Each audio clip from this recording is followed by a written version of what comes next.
Donald Trump acaba de receber na Casa Branca Flávio Bolsonaro, o irmão dele, Eduardo, e também Paulo Figueiredo.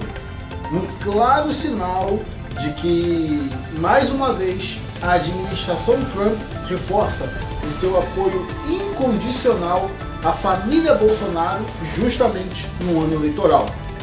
Para muitos analistas, este foi um claro recado para Lula, que apesar de Trump recebê-lo, dizer que rolou uma química, que eles têm um bom clima, que na verdade os Bolsonaros nunca perderam a interlocução que eles têm junto ao Washington. Agora há pouco, o candidato Flávio deu uma entrevista explicando alguns pontos dessa reunião e eu vou deixar vocês com ela agora.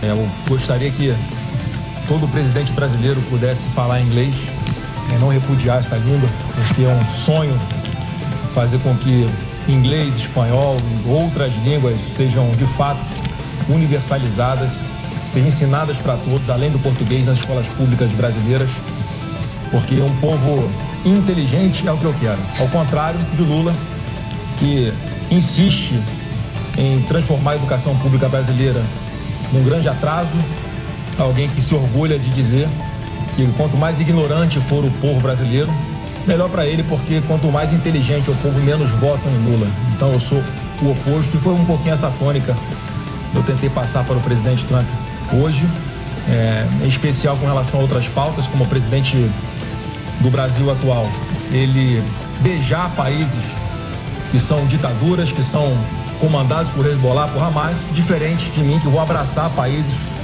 que são democracias, são desenvolvimentistas e que podem fazer grandes acordos, com o nosso país. E por fim, antes de fazer a leitura aqui dessa nota, também fazer uma outra diferenciação, que o quanto o Lula vai de joelhos, rastejando para implorar ao presidente americano Trump que não declare organizações criminosas como CVI e PCC como terroristas, eu faço o contrário.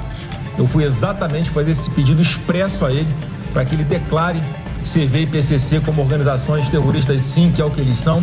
Nós temos aí um em cada 4 brasileiros morando em áreas que são dominadas por facções criminosas, que impõem as suas próprias regras, facções que são espécies de governo paralelo em muitas áreas do Brasil, e nós vamos libertar essas pessoas. Esse é o desafio, fazendo sim acordos com diversos países, não apenas com os Estados Unidos, mas como aqui na América Latina, com Israel, Europa, qualquer país que queira de fato combater o crime organizado, como nós vamos fazer a partir de janeiro de 27 com muita seriedade. Então eu passo a fazer a leitura aqui da nota. Hoje tive a honra de ser recebido pelo presidente dos Estados Unidos, Donald Trump, no Salão Oval da Casa Branca. Cheguei às 15 horas e deixei o local às 16h40. Quero registrar, antes de qualquer coisa, que essa reunião não foi intermediada por nenhum empresário duvidoso. Foi um convite direto do presidente dos Estados Unidos, feito ao seu nível, entre líderes políticos. Agradeço ao presidente Trump, não só pela cordialidade com que me recebeu, mas por ter dedicado o tempo da sua agenda para esse encontro. O presidente está hoje no meio da negociação de um acordo histórico de paz com o Irã, envolvido no planejamento da libertação do povo cubano e lidando com inúmeros outros temas que demandam diariamente a atenção do homem mais poderoso do mundo. Ainda assim, separou esse tempo. Isso mostra um prestígio enorme, sim. E eu quero deixar claro, não um prestígio pessoal meu, mas do nosso país, do Brasil, que ainda existe apesar do governo Lula. Quero também registrar algo que, ao meu conhecimento, é inédito na história do Brasil. Nunca antes um presidente dos Estados Unidos recebeu no Salão Oval um pré-candidato brasileiro à presidência da República em pleno ano eleitoral. Isso não é coincidência. É reconhecimento de que existe hoje no Brasil uma alternativa séria, sólida e confiável ao desastre do atual governo. E que essa alternativa tem nome. O presidente Trump me recebeu com enorme cordialidade. A primeira coisa que ele fez foi perguntar sobre o meu pai. Perguntou sobre as condições da prisão, sobre como ele está, sobre como a família tem lidado com tudo isso. Foi um gesto humano que registro com profunda gratidão. Ao final do encontro, o presidente fez questão de me presentear pessoalmente com uma Challenge Coin, a moeda de honra que presidentes americanos entregam como símbolo de respeito e reconhecimento, tradição que remonta às Forças Armadas Americanas. É um gesto raro, reservado a aliados de confiança. Mostra o tipo de líder que ele é e mostra o tipo de relação que existe entre nossas famílias e os nossos movimentos políticos. Ao longo do encontro, expressei ao presidente a diferença gritante que haverá entre o governo Flávio Bolsonaro e o atual governo Lula. Em vez de alinhamentos ideológicos com ditaduras e regimes autoritários, o que o Brasil precisa são parcerias estratégicas que enriqueçam o nosso povo, gerem empregos e tragam investimento, tecnologia e segurança. O objetivo central da minha visita foi oferecer aos Estados Unidos uma alternativa ao que o Lula veio fazer aqui há poucas semanas. Enquanto o Lula veio à Casa Branca fazer lobby para traficantes, eu vim fazer exatamente o contrário. Pedir enfaticamente ao presidente Trump que designe o quanto antes o PCC e o Comando Vermelho como organizações terroristas estrangeiras. E elas são, sim, organizações terroristas. Controlam territórios inteiros no Brasil pela força, submetem populações a seu próprio código e a sua própria lei, a sua própria justiça paralela. Executam quem ousa resistir, corrompem agentes públicos, infiltram instituições, intimidam testemunhas, ordenam atentados de dentro dos presídios. Operam em dezenas de países com tentáculos que afetam diretamente os Estados Unidos e o resto do hemisfério.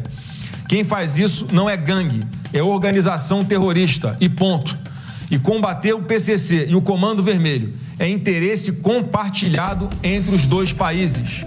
Eu disse ao presidente Trump que a partir de janeiro de 27, o Brasil vai integrar o escudo das Américas, junto com os Estados Unidos, com a Argentina de Milei, com El Salvador do Bukele, com o Equador de Noboa, com o Paraguai do Penha, com o Chile de Cassi, com o Panamá de Molino e com a República Dominicana de Abinader, formando uma grande aliança hemisférica contra o crime organizado transnacional e o terrorismo. Esse é o lugar do Brasil.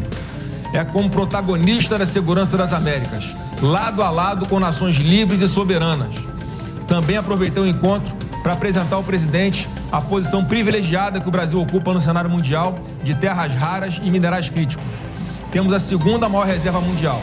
Somos a única alternativa real à China para o mundo livre. Sob o meu governo, haverá parceria estratégica de longo prazo nesse setor, com investimento protegido e reindustrialização compartilhada entre os dois países. Sobre o tema das tarifas, deixei claro ao presidente que, sob meu governo, não haverá necessidade de retaliação comercial contra o Brasil. Faremos um acordo comercial e de investimentos sólidos, bom para os dois países, na escala dos maiores acordos da história recente. Quero, antes de encerrar, fazer um agradecimento que é justo e necessário. Nada do que aconteceu hoje teria sido possível sem o trabalho do meu irmão Eduardo e de Paulo Figueiredo. Os dois construíram, ao longo de anos, um grau de relacionamento ímpar com as esferas políticas americanas em todos os níveis. Casa Branca, Departamento de Estado, Congresso, lideranças do movimento conservador. Esse encontro de hoje é fruto direto desse trabalho. É justo registrar e é justo agradecer publicamente. E por último, quero registrar publicamente o meu repúdio ao Itamaraty e à Embaixada Brasileira em Washington. Apesar de solicitação formal do meu gabinete, a Embaixada se recusou a ceder o espaço para que essa coletiva fosse realizada lá. Destino e revelador. Destino porque a Embaixada Brasileira é patrimônio de todos os brasileiros. Patrimônio de todos os brasileiros, se não propriedade pessoal do governo. Revelador, porque mostra o nível de aprendizamento ideológico do Itamaraty sobre esse governo, incapaz sequer de cumprir o papel protocolar mínimo quando o assunto é um parlamentar brasileiro, recebido na Casa Branca pelo presidente dos Estados Unidos. Fica registrado e de quadrilha. A partir de janeiro de 2027, Itamaraty volta a servir o Brasil e não um projeto ideológico do planeta. Obrigado. Gostou? Então não se esqueça de curtir, compartilhar e seguir nosso canal para ver mais temas de história como esse.